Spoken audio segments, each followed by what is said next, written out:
Good evening. Good evening, Internet. How are you doing this fine evening, Internet? All right. I fear the copyright repercussions, but Billy Joel, just chill. I love you.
Sometimes it seems like those are the only two options when faced with a just life, just life in general, just the way life is sometimes that um, things hit either the things just hit the peaks.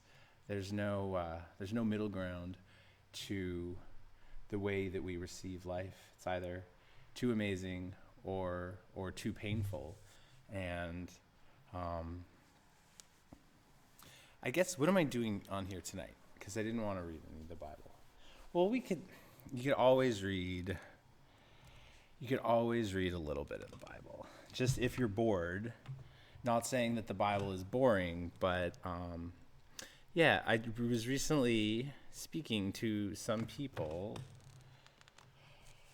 in the real world, IRL, and um, they were expressing to me dark times, dark moments um, in their lives that had happened recently, and they said that they wish they had known about Dirty Jesus' suicide hotline because they felt like it could have provided them with an opportunity to speak out their internal fears and concerns, and but the conversation sort of continued on to the difficulty it took them to even get to a place where they could speak about it at all in public to anyone. And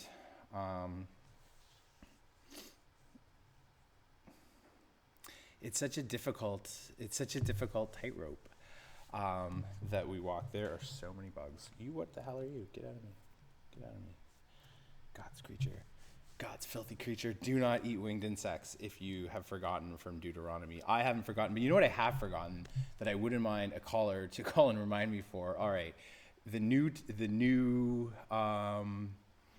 what is it?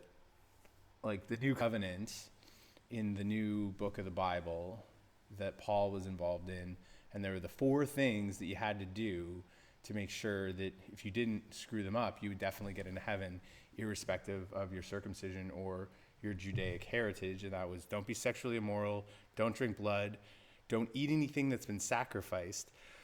But I can't for the life of me remember what the 4th one is. So if anybody knows, I'm going to pop onto this chat window just because. Callers.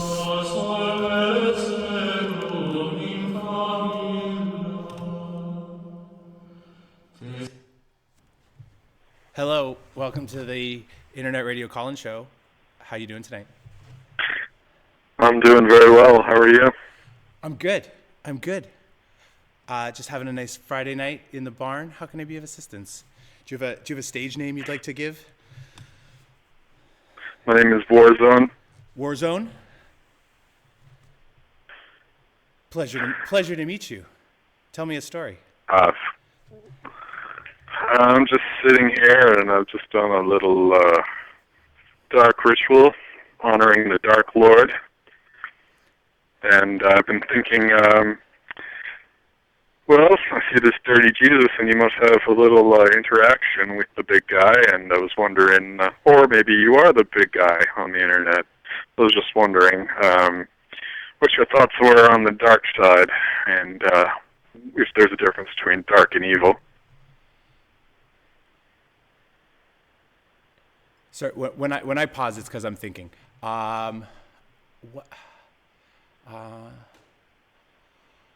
not sure there's much of a difference, and this just even strictly from Scripture, which I've been reading slightly ironically, but also really getting into what it means for humans to have had these words written. It seems to me very much that, with rare exception, all of the concepts of evil in the Bible have been placed there and chosen by God to produce like a counterbalance. So to me, the good God above and the dark Lord below are definitely operating in some degree of cahoots. And I guess what I like to think about sometimes is if they're operating on a larger plan. And I also like to wonder why we in our society nowadays, with Roman Catholicism having done what it's done, if it's necessary to produce the amount of division we have between those who revere any Lord. That's a very interesting insight. Very interesting indeed. Now, this barn you're in, what's the deal with it? Is this your temple? Is this your home? Are there goats in there? It's a studio and a cult headquarters, and there are no goats to be sacrificed in here right now. However, there are sheep outside, but they're hard to catch. Hard to catch. Do the goats get milked? There are no goats. There are no goats. Okay, no goats. Good to know. It's a large sort of early 20th century barn with like 25-foot ceilings or something. It's just a really nice broad space to be spiritual. I also sometimes like to call it my manger, like a mangy manger. A mangy manger. I understand. Yeah. Um, You know, I worship a Toad King, did y'all? okay? And he himself has opposed Satan. And actually, he smacked him down a few times. Now, have you heard of the Toad King? I I am very aware of the warted one. You are. In fact, he had an experimental currency, and I believe the vast share of that currency. I'm a principal shareholder in the Toad King's enterprises, be what they may. But what was to what degree was his smacking down of Satan ironic? Does he want to take Satan's place? I don't really know. I know that Satan had a large share of the Bitcoin going on, and then he ended up acquiring all of that. So that's about all I know, and that Okay. Satan hasn't really been able to come back from that. And that's the entirety of the SmackDown. I'm talking to a number of people who are sort of cult enthused, and cryptocurrency seems to be a very consistent element that comes up. Maybe perhaps for disregard for the government and its notes as they like to give them to us. But I wonder if there's something also a little bit mystical or magical in the idea of a cryptocurrency that ties itself to those who like to pursue alternative faiths. I really believe that the Toad King will replace this whole Satan. Satan's so negative, and he really doesn't have anything positive other than self-identity and the importance of self, whereas the Toad King really comes in with a sort of joie de vivre and fun. He's kind of like the modern-day alt-right of the spiritual world, and I really hope that you and him can truly combine your powers. And there's a lot of false deities walking around in the North American continent right now. And I really would like to see Dirty Jesus and this new god, the Toad King, like start to do some more damage in the world. So if you own and still hold a lot of this currency, I hope you use it to create a sort of bond, a lot like Trump and Putin have done today, in the world of spirituality.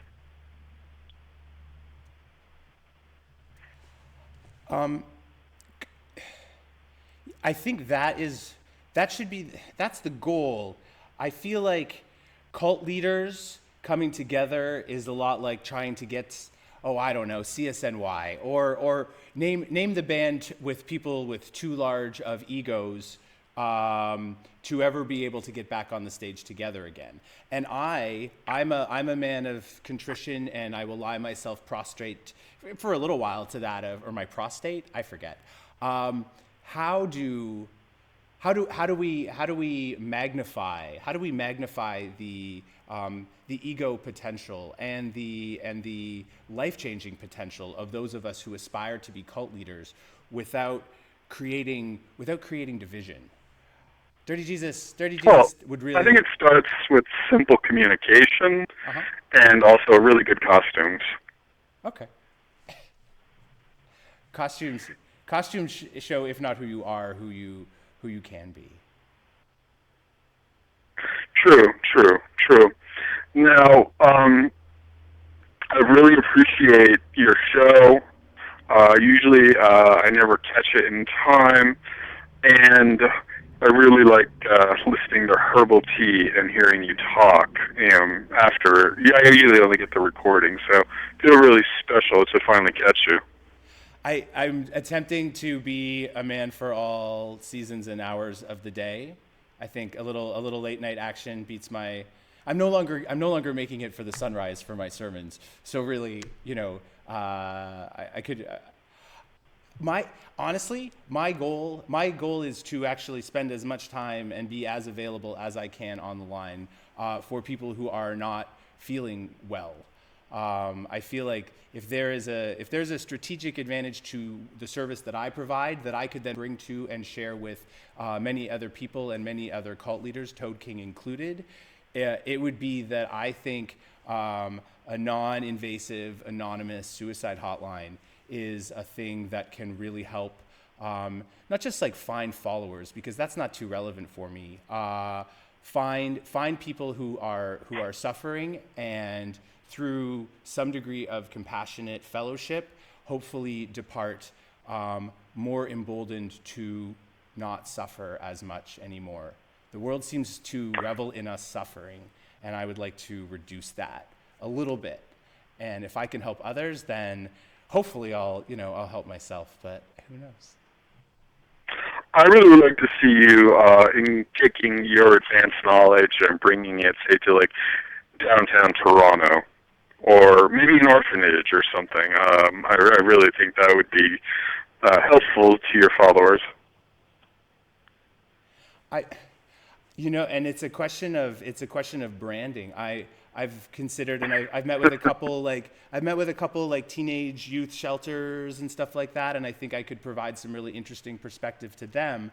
But I'm just reticent to bring up the fact that I am wearing a woman's robe, and I do like to portray myself slightly ironically as a not totally unclean, but dirtier than most Jesuses that everyone has seen beforehand. And I feel like that would be, to the administration, that would be a reason to totally reject me from getting anywhere near children, even though I have a form from the police that says I am not a risk to children, or have not been in the past. So that's my, should I go to the orphanage? Jesus at the orphanage. Hey, maybe. I like it. Maybe not at the orphanage, but come Christmas, maybe you could be a Santa. Or Satan, maybe. Yeah, well, I'm just saying, get kids to sit on your lap and confess. So,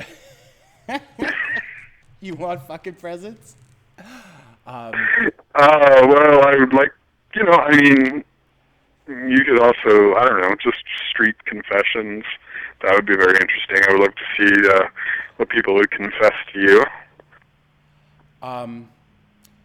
Actually, I'm just saying, your services are needed far and wide, and I don't think a lot of people have the wherewithal to look for it.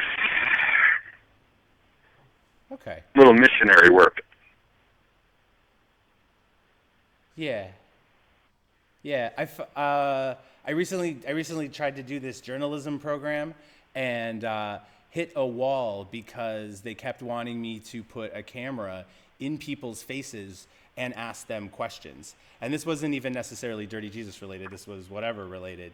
And I found, like, I'm okay with my 30-year-old VHS technology that I have, that I'm currently communicating with, because I have made the arrangement to spread my legs to the internet, and I'm happy to do so because I think it can hopefully help people. But I guess the missionary work I need to do requires no camera. I think I just need to break myself out of that and realize that, and making any inroads in any way whatsoever, it being captured doesn't make it more real. One way of getting around the camera in the face is if people know you have a camera, like you wear it around your neck and just let it hang there, but hide it so that it doesn't, so like if it's just hanging around your neck and you're facing them talking, they think you're talking face to face, but the camera's off. Okay. It's a trick a lot of documentarians use. They keep the camera on and just let it hang around their neck and then continue the conversation with their hands at their side. People will tell you the truth if they think they're off camera. Yeah.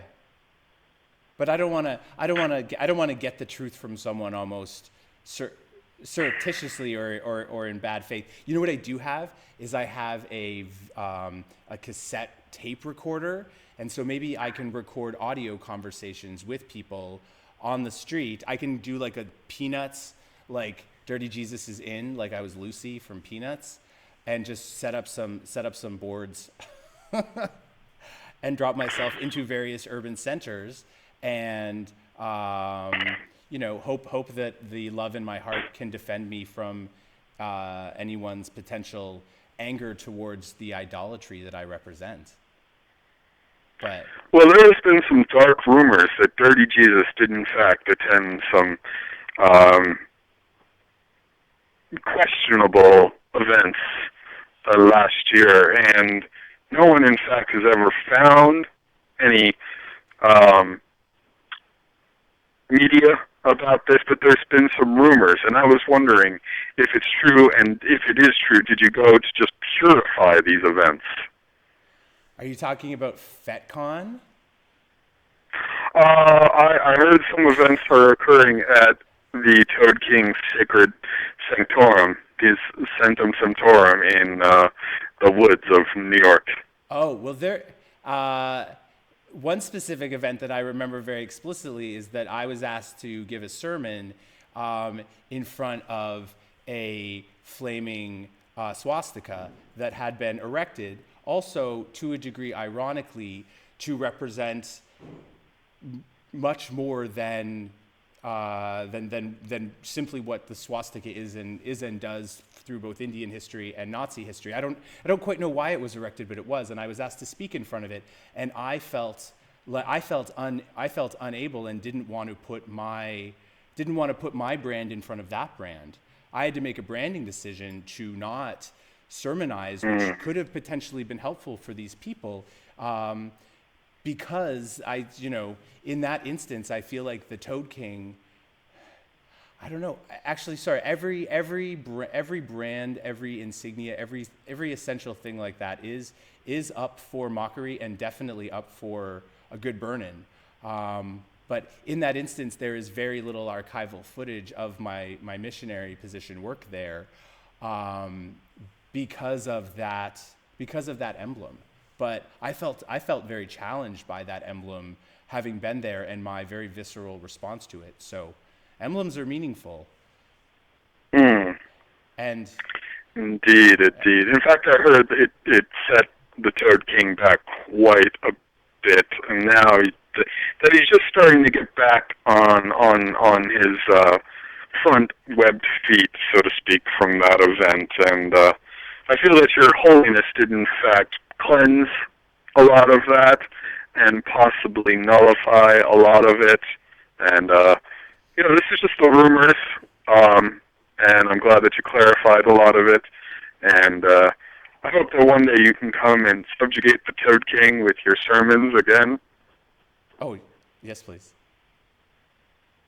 Indeed. In fact, he's giving a sermon he's giving an event this weekend in the most unholy alliance with, I think, the Chamber of Commerce of East Otto, New York. Okay. Yeah. So at the conclusion of this sermon, I should get in my Pope Mobile. Yes, and start a pogrom and dark crusade against his unholy actions. Everyone's actions are as holy as they need to be, just as all clothing is as holy as it needs to be. So herbal tea, huh? Okay. I hold you up to who's it? Bob Ross, the guy who used to make the paintings. Okay. I used to come home from school and just drink herbal tea and listen and watch Bob Ross make beautiful, beautiful trees. And I feel that your show is on the same par. Why, thank you. Yes. Yeah, I mean, I think I'm going to start the Koran soon. I am getting pretty fed up with the Bible. Not that I'm converting. It's just like gotta keep it active. Gotta read something else. Or more ideally, I am just like off the hook with people telling me how badly they feel about existing on Earth, and then I can spend more of my time. Although that, I don't know, maybe that comes with hangings too. Like after a while, Jesus got pretty fed up with healing everybody, I think. Heal yourselves. That's a line from Jesus Christ Superstar. He yelled at them when he was tired of healing them. So that's pretty much the Bible. Well, maybe it was just, town by town. Maybe some people were just more annoying than others, I mean, if you just want to get healed, but you don't give Jesus dinner and give him a break, I mean, I would get fed up too. Yeah. If you came to my town and started healing people, I'd make sure you were well fed, you had time off, all the virgins of the town would be yours. You know what I'm saying? Like, if you're coming here providing that service, I don't think that there's anything that should be denied you. And maybe that's what Jesus was talking about. He was probably in a backwoods Jerusalem suburb, and they were just greedy as hell. And after a while, he became, the Beatles, and nowhere his group of him and his disciples could go where they were not thronged by people, all begging for him to cure their problems, all seeing in him the solution rather than realizing that he is but a medium for a system of faith that would allow one to actually heal themselves. I think you said it best, like the brand overcomes the man, and that's dangerous. Yeah, I was thinking of Dirty Jesus underwear, and maybe Dirty Jesus, like with I got a nice sort of like DJ, and it can go sort of, I don't know, I'd like it to go on where the underwear, like the more elastic part, but that's more expensive to stitch into, and you got to go to Vietnam and blah, blah, blah. And I don't know if Dirty Jesus should be outsourcing to the third world, but I figure either eschew the brand or own the brand. Agreed. Well, Your Holiness, thank you very much for taking my call. I don't really have any suicidal desires, but always wanted to speak with Your Holiness. This was a DMZ of a war zone, let me tell you. Very, very Pacific. Yes. Yeah. All right. Well, you should get back to the Dark Lord whom seeks your company and satisfaction. Yeah. Well, I'm going to go have some tea. Okay. Thank you. Okay. Lovely. Thank you for your time. Bye, Warzone. Bye-bye. Bye, Toad King. Okay. And then we end calls. Where'd that go? You don't need to end the call. Okay. Does anyone know how to make if anyone knows how to make underwear, and I know someone who knows how to make underwear, but he's being a pain in the ass. So if anyone else knows how to make, like, what should be the branded elements that are good Dirty Jesus takeaways that can fund the cult without, taking away from the genuineness, and from DJ Racist Era, who we spoke to recently, and for an extended period of time, a cult that truly respects differences. The only barrier to entry is that you will check yourself so regularly for the way in which you will naturally judge other people for their differences, and aspire to so strongly to not let that inhibit your ability to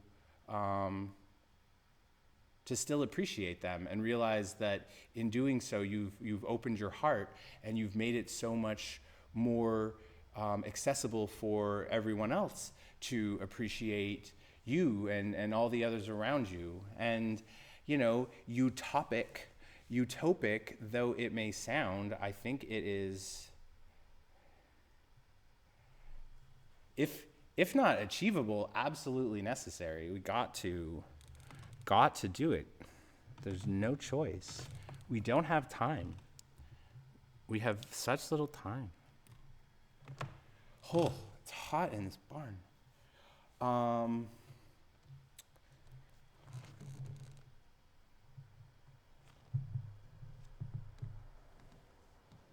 The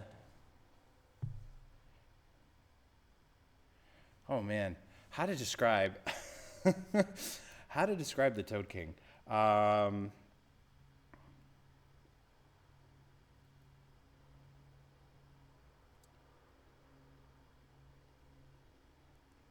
It's like Toad Meadow is a cult of um, tender anarchy isn't the right word, or isn't the right group of words. Endearing pain. Endearing pain might be a word that I would use to describe that environment. Um, the I at one point the toad, actually we shot some of this stuff. The toad had become very self-conscious and concerned with his leadership role and his capabilities, and he felt like his tadpoles were all wriggling in all of the wrong directions, and it was making him feel like he was an insufficient leader. And we shot a couple really good. I wonder where that footage is. I feel like that's the thing that can really draw cult leaders together, is that we all go through this. This crisis independently, necessarily independently, but maybe in addition, maybe I'm not just a suicide hotline, but I'm a cult leader crisis. There you go, cult leader crisis hotline. If you are unsure if you're a cult leader or not, but you're in crisis, 1-8. Oh yeah, let's put that back on. Call in. No. DJ transition. Okay, so if you are a cult leader or are just generally in crisis, call 1-866-10-6663. And if you are certain you're a cult leader and you are having a crisis of faith with regard to the ideologies that your cult is putting forth, maybe you wanted to start it respecting which camera you're looking at, the wrong camera, respecting differences, and now it's, for whatever reason, getting gerrymandered because you perhaps improperly invoked some level of like democratic decision making when you should have been a much more fiat, rule by decree, war zone, like make sure you have militaristically minded disciples to get those in line who choose to bend the ideology away from that which you founded it. But sometimes the crisis comes and it's a little bit more difficult, where it's like it changes either so slowly or so quickly that you don't notice until it's too late, and for you to speak up now would potentially compromise the entirety of the integrity of your cult. So that could be that's a thing that could happen, that could be stressful. I was supposed to check. Don't go in my mouth, please. It's so gross. What are you? Go away. Fuck off, winged insect. Fuck off. Live streaming.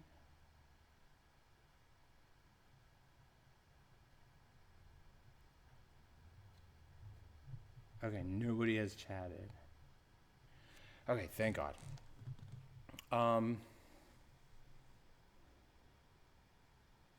The Trinary was really fascinating. In the least selfish way possible, I have gone back to the last cult movie marathon conversation with DJ Racist Arab. There was an enormous amount of things that got unpackaged there, including the idea of the Trinary.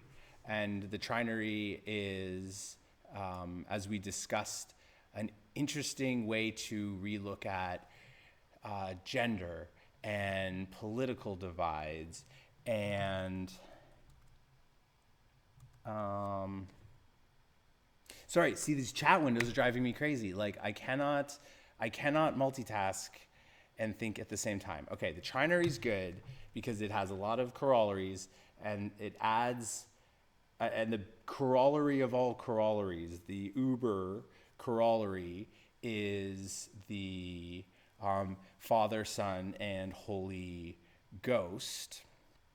And and then I read some dictionary of the Bible about the Father, Son, and Holy Ghost, the notion of the Trinity, and the problem of, oh God, I read it recently and I have no idea what it said. I could try to read it out loud right now, but it probably wouldn't go very well. There was some sort of irreconciliation. People in the 6th or 7th or whatever century, like well after Jesus, couldn't come to enough of a logical understanding, or a spiritual hyphen logical. It's all very weird. So they came up with this Holy Ghost that is in and of everything. And okay, I will read a little bit of it. Please, if you seek my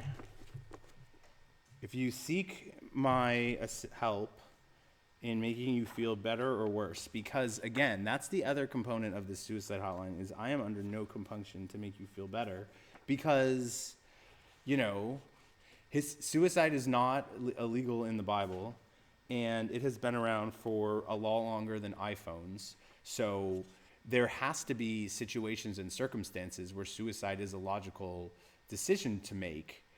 I just think that you should talk to other people about the deepest depths of your thoughts and your planning structure, because in doing so, you will probably most likely find out that you are not meant for making such a final decision.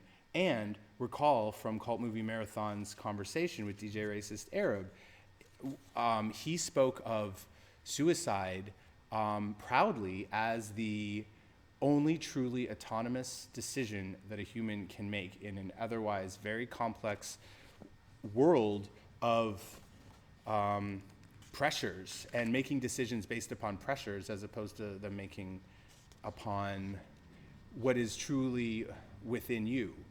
Now, he also clarified that such a small action that is the autonomous right of every individual has incredible negative benefits, whatever that word is, to the community around that individual, and it creates very substantial tides and ripples. So we want to minimize that as much as possible. So if you are watching and you have thoughts that are negative that you feel like you can't share with anyone, well then what the fuck do you think this 1-866-10-6663 number is for? Sorry, don't cough into the mic, because it is completely anonymous. It is completely anonymous. Well, it doesn't have to be anonymous. You can...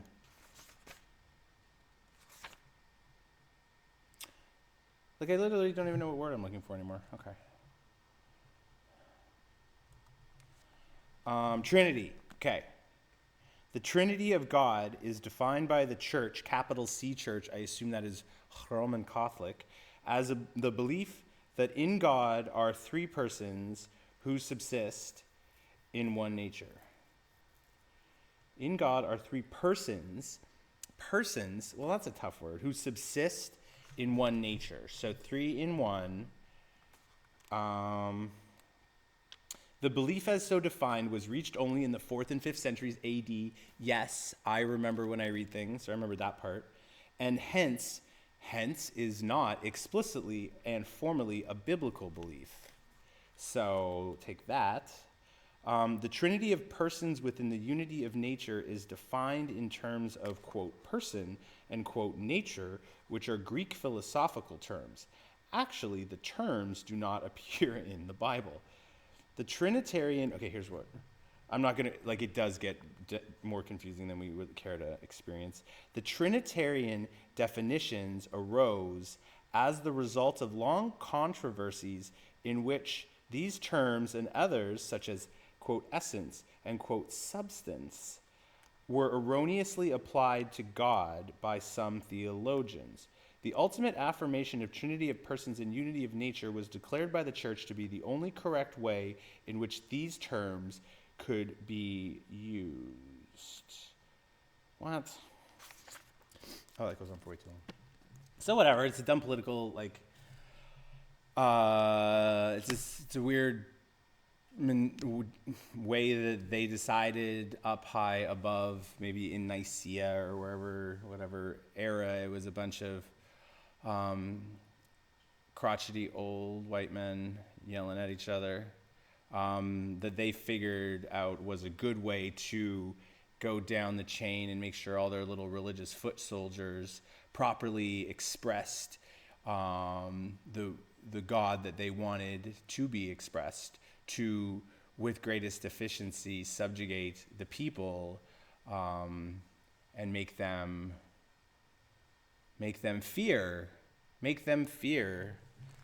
But in this cult setup, there is no fear. We have, maybe we should make T-shirts that say "No fear" on them, and we could also sell those for cult-based branding. And maybe, whatever, then gets like sued by, obviously, whatever that company name is from those shirts of long ago. But lawsuits are good for publicity, aren't they? I'm Jewish, but I'm not a lawyer, so I don't know. I do not have the answer to that question. So the Trinity is like whatever, but the Trinary is hopefully a way that we can step beyond our ideologies and step beyond the binary and take on this totalitarian numbers game that is trying to keep us down. But we are fighting. We are fighting as individuals and as groups of people. Welcome to hell in Hamburg. We do not want to be kept down. Capitalism kills. It certainly does. And the militaristic presence of those police officers, like Dirty Jesus does not like going into the middle of a protest, because Dirty Jesus is usually like protesting something completely different than what everyone else is. And I have no real interest in getting hit with a water cannon, unless it's an erotic scene and I am getting paid really well for it.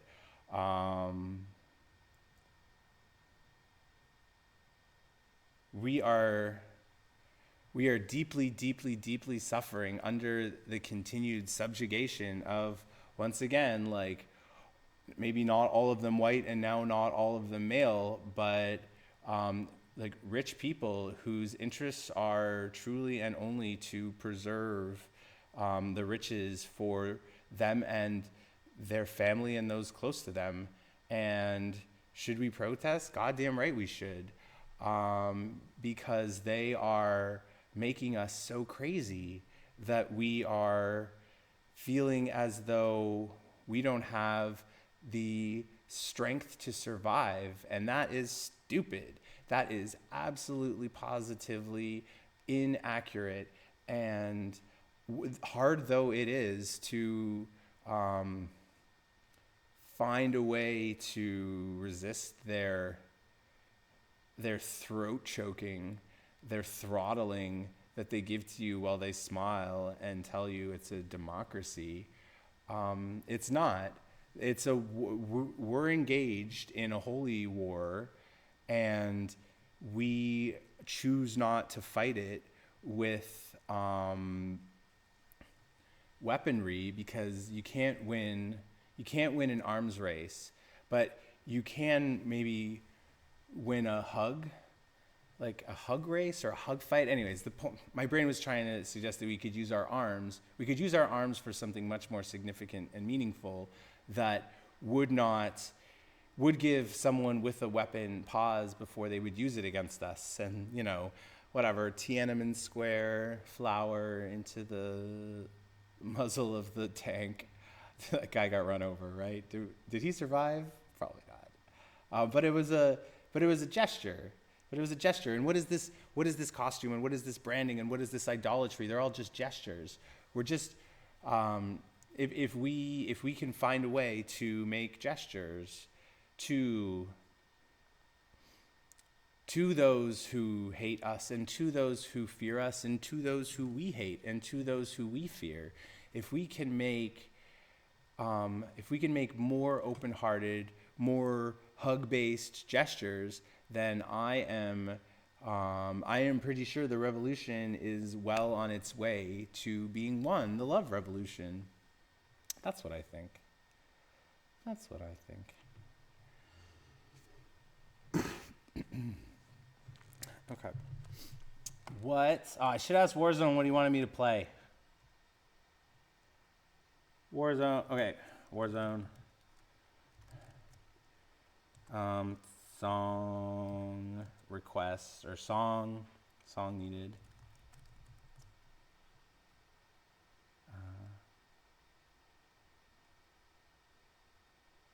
Dark Lord plus love.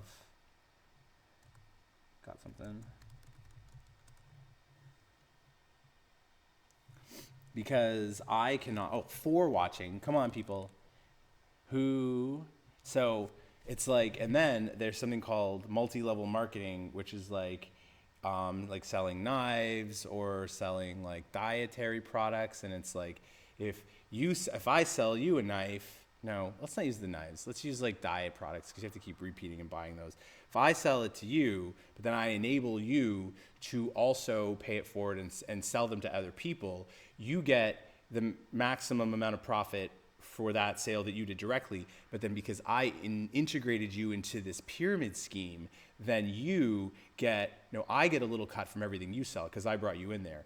And then I continue to make direct sales as well. So it becomes this apparently excellent moneymaker as long as the product that you're selling is good. And I think that should be the model to which I speak to disciples, to say that if you would be willing to open your heart to someone in your circle, in your community, or just someone you see on the street who you think may be in need of talking through difficult feelings and emotions, well, then go right ahead. Like, you should definitely do that.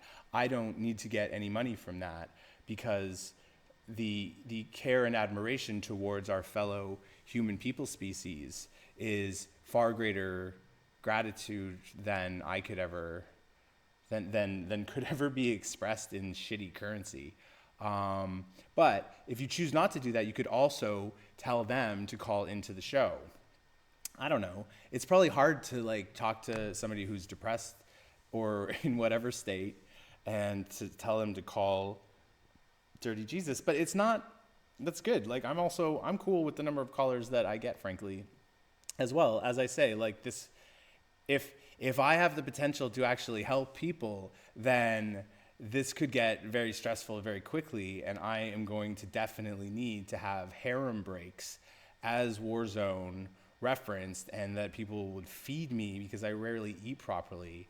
And it's hard to sustain the energy to, be in and amongst all the beautiful people with all their beautiful sufferings, but all their beautiful hopes, without having a sated stomach and, proper arousal from the locals.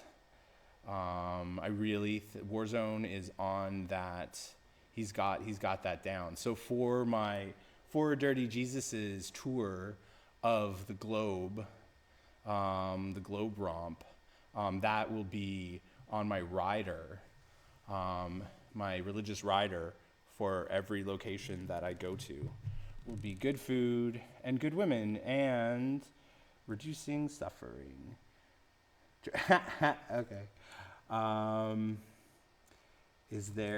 Okay. So this individual, Warzone recommended George Michael's Faith.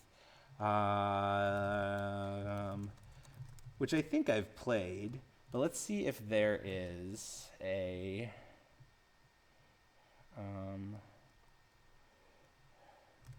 But faith is such a crappy word. No, not faith no more. Faith cover. Can I type the word cover in? I don't know. Faith cover. No, that's a person. Ugh. True Faith by Flunk. Problem with doing stuff like that. Okay, we're gonna. Uh-oh. I'm gonna regret this. Funk cover-ups. All right, whatever. I like funk. Okay. Why do we go down these roads? Because sometimes these roads lead us, you know, nowhere good, but then we might also be like.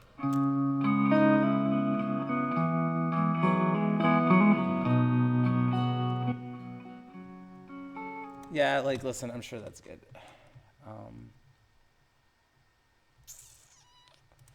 I just want a, cause I gotta have faith. Like, I want that sort of like death metal.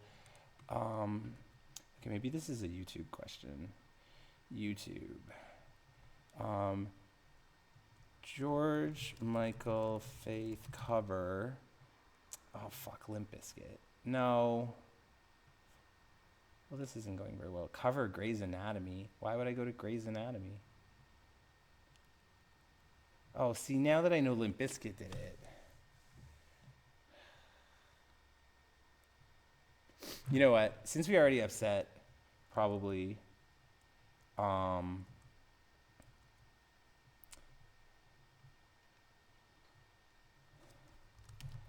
sorry. Oh, see, look how distracted I am. I'm so sorry, everybody. Okay.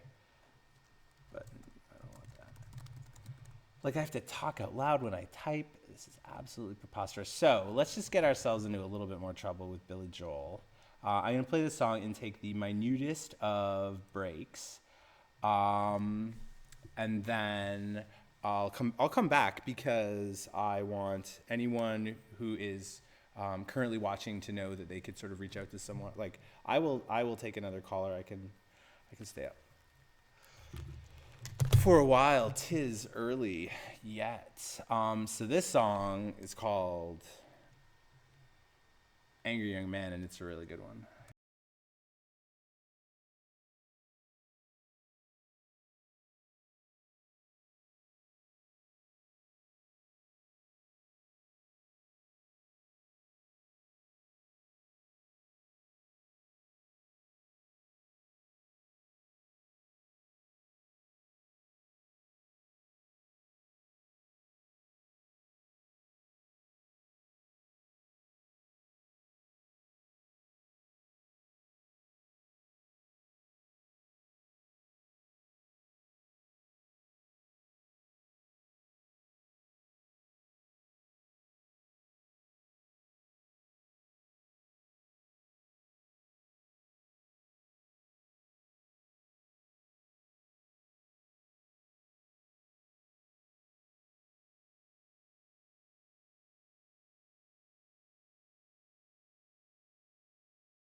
you know, I believed in causes too. I had my pointless point of view, head in the sand on the cross, like go to.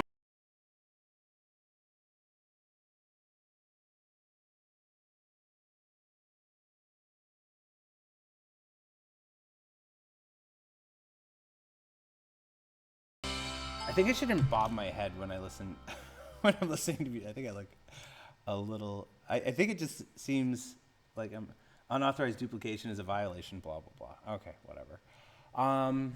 Go to the grave as an angry young man or as an angry old man. I don't know. As a young prophet, youngish, engaged in holy love, holy war. I don't know. I was introduced to that song by a psychiatrist. Yeah, I think it was a psychiatrist. And I think his intention was to advise me that I was a misaligned, angry young man. But I took that, so I listened to the lyrics precisely as I wanted to. And I found myself highly emboldened and felt like that fueled the righteousness of my angry young manity. But, you know, that's the problem with medical professionals, is that they aren't always that helpful.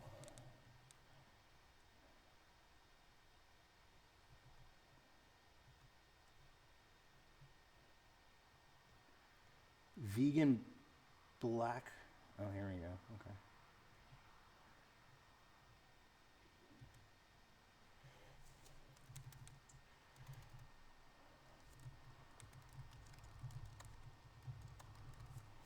Okay.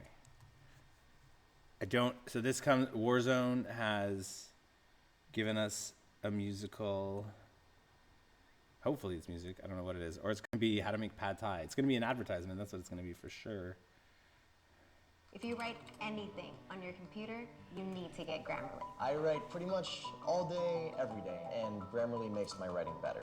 As a student, I like that it's free. It actually is correcting everything as I'm writing it. Grammar errors, spelling errors, and even helps me find the right words to use so I can say what I want to say. We don't need to use our brains for Catches all those anything embarrassing anymore. Mistakes before I hit send.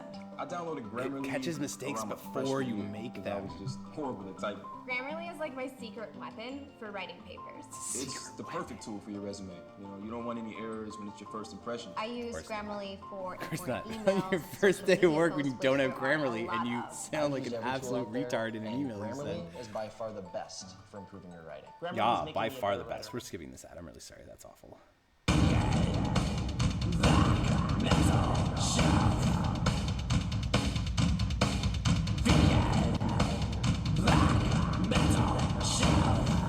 Vegan black metal chef is what we're. Okay.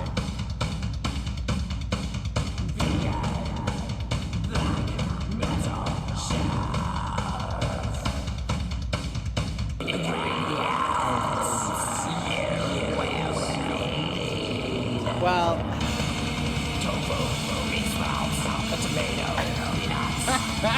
Okay, well, if I knew how to show you this video, it would be worth our time. This is the ingredient list for pad thai. That is fantastic. Okay, all right, well, we'll leave that. Okay, we'll let this be like a subtle element.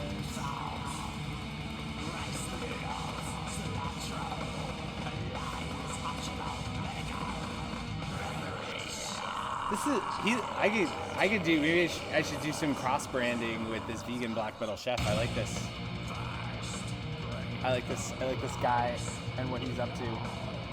All right, well, if everyone is not in crisis at all, I don't want to read about the Trinity anymore. All right, we'll do, again, Dictionary of the Bible. Let's just find something interesting.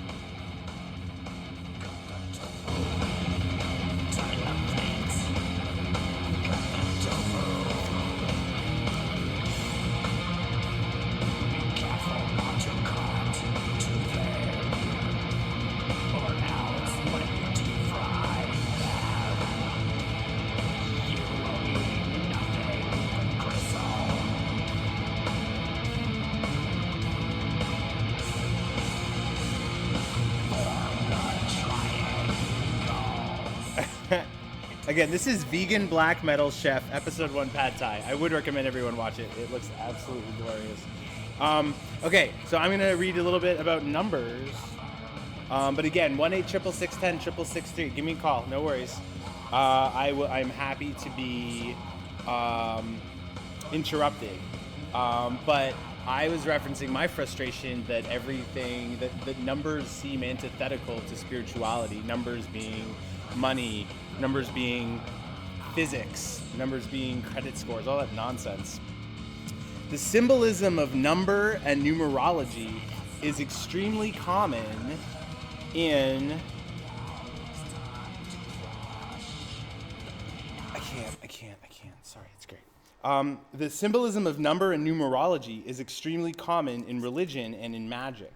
No apparent numerical symbolism can be traced in the Bible in the sense that any particular number indicates any particular person, object, phenomenon, or idea. Numbers are used, however, in other senses than a strictly arithmetical sense, and here they convey a meaning apart from their numerical value. This meaning, it seems, was simply a part of common usage and not part of any numerological speculation. Similar use of number occurs in our own speech. The following numbers deserve notice. This sermon is brought to you by the letters R, T, and the number 3. 3. While the number 3 occurs in blessings, invocations, and apostrophes, it appears to have no particular significance. Okay, fine. There are 3 sons of Noah, the ancestor of all nations. So that's a thing. 4. The original significance of 4 probably comes from the 4 points of the compass, from which comes the 4 winds. The 4 rivers of paradise irrigate the whole earth, Genesis 2:10. Thus, the number 4 is associated with the conception of the visible universe. The chariot of Yahweh is borne by 4 creatures in the theophany of Ezekiah. I don't know. Mesopotamian kings include among their titles king of the 4 quarters, i.e. of the world. And we still think of it in 4s. Okay, 4 is 4. So it's like, this is good to realize what sort of, what sort of hooks history and history's relationship to numbers have in us. So this is fun. The number 7 is regarded almost universally as endowed with special significance. The Hebrew word for swear and oath is formed from the root 7 and may refer to a ceremony of swearing not mentioned. Mary Magdalene was possessed by 7 demons, Luke 8:2. In the hypothetical case of the Sadducees, they presented a man who had married 7 wives. Disaster strikes the mother of 7 sons, and Ruth is declared to be better than 7 sons. There are 7 days of the week, obviously. The 7 are appointed to assist the apostles. The case of forgiveness shows a particular use of the number. Peter asks whether he shall forgive his brother 7 times, and Jesus answers that he should forgive 70 times 7, 911 times 11. These uses indicate that the number 7 signifies a certain fullness. Peter probably does not mean 7 numerically, but a certain required number beyond which the obligation is fulfilled and ceases to exist. By giving 7 the multiple of 7 times 10, Jesus removes any limit. The rites of Balaam revolved around the number 7. The Israelites marched 7 days around Jericho with 7 priests blowing horns. The 7th year is the year of the Sabbath. The number 7 appears all through APC. I don't know what that is. There are 7 churches, 7 spirits, 7 lamps, 7 seals, 7... the apocalypse? I don't know. There are 7 churches, 7 spirits, 7 lamps, 7 seals, 7 angels, 7 trumpets, 7 heads of the dragon, 7 horns of the beast, 7 plagues, 7 vials. These all exhibit the idea of fullness and completeness. Interesting. 10. A round number quite frequently. What? Not always? 10 is composed of 2 pentads, the sum of the fingers, the root of the decimal numeral system, The fullness, the Decalogue exhibits 10 as a number of fullness. Okay. 12. The significance of 12 comes from the Sumerian sexagesimal system, which survives in our dozen. There are 12 tribes of Israel, even though more than 12 tribal names appear. This is the fullness of Israel. In a similar manner, and probably in deliberate imitation, Jesus selects the 12, although there are more than 12 apostles in the New Testament. The 12 found it necessary to fill out their number after the death of Judas by electing Matthias. We read that part. Somebody got like rejected, and I was very upset about it, but I'm no longer upset about it enough to remember it. What's that guy's name? He had a great name too. He did not deserve to be rejected. There are 12 months, the fullness of the year, hence 12 is in the sexagesimal system, much what 10 is in the decimal system. 40 is a round number, quite frequently or always. There are 40 days of the deluge, 40 years of Israel in the desert, 40 years of the reign of David, the 40 days of the journey of Elijah, and the 40 days of Jesus in the desert are deliberate imitations of the 40 years of Israel in the desert. The earthly sojourn of Jesus after the resurrection was 40 days. 40 years is roughly a generation. 70, a multiple of 10 times 7. Again, a round number with a suggestion of unknown dimensions. The sons of Israel numbered 70 at their entrance into Egypt. The years of the exile number 70. There are 70 elders of Israel, but the number is no doubt really 72, 6 times 12, as there were 72 disciples. 70 years is the ideal life of a man, consequently a period of time beyond the memory of a single individual. In addition, one may notice the number of 144,000. We jumped. 144,000 sealed in APC. What does APC stand for? Whatever. This is 12, the number of the tribes of Israel, multiplied by itself, and then multiplied by 1,000, the number of a military unit in the ancient Israelite army. The number indicates the fullness of Israel. The church in the New Testament is conceived as the fullness of Israel, and this is the heavenly church in its final completion. I don't know what I learned. I don't think I learned anything there, but that's okay.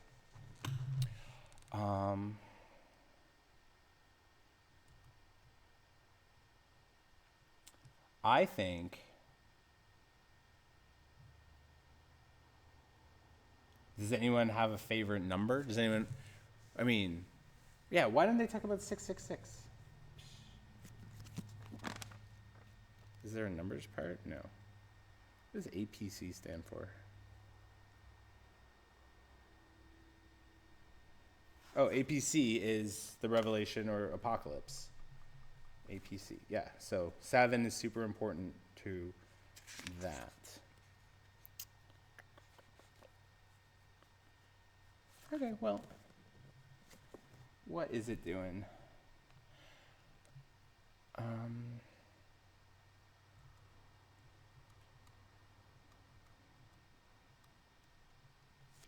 Okay, well, I mean, I think goodness was imparted this evening, or goodness was intended to be projected this evening.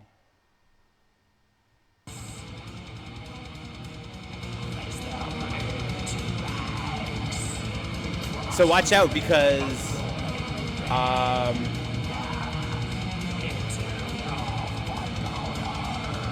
it sounds like that caller we had is recommended that I should be hitting the streets like a common, well, not common, like an uncommon prostitute of love, but a prostitute sharing love in a non-disease-based system. And so I think I think I need to take this manger on the road and get in, an appropriately cultish recreational vehicle, and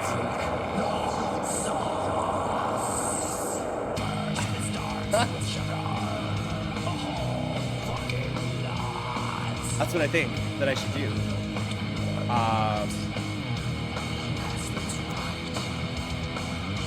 I do love death metal, but it's like it does really take over. It takes over the brain's ability to think properly, and maybe it's an encompassing music. And I intend And I intend to be an encompassing creature, so every so often I will try to be encompassing while being accentuated by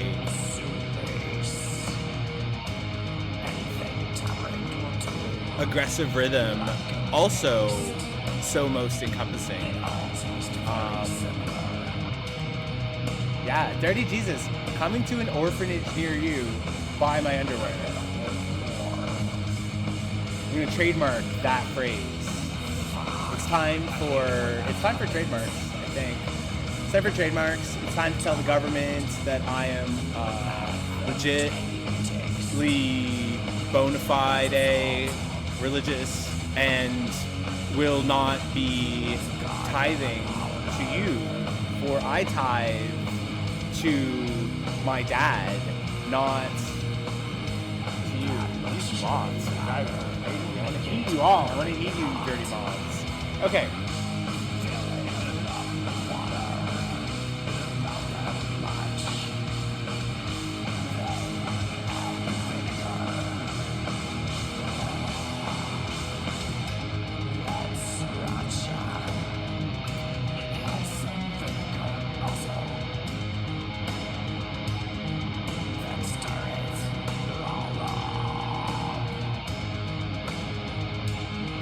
Find peace. Or, barring that, find a sustainable level of frustration that you can work on pacifying in a meaningful way. And if you happen to be eating pad thai while you do this pacification, you can thank the Death Metals recipe. Bye.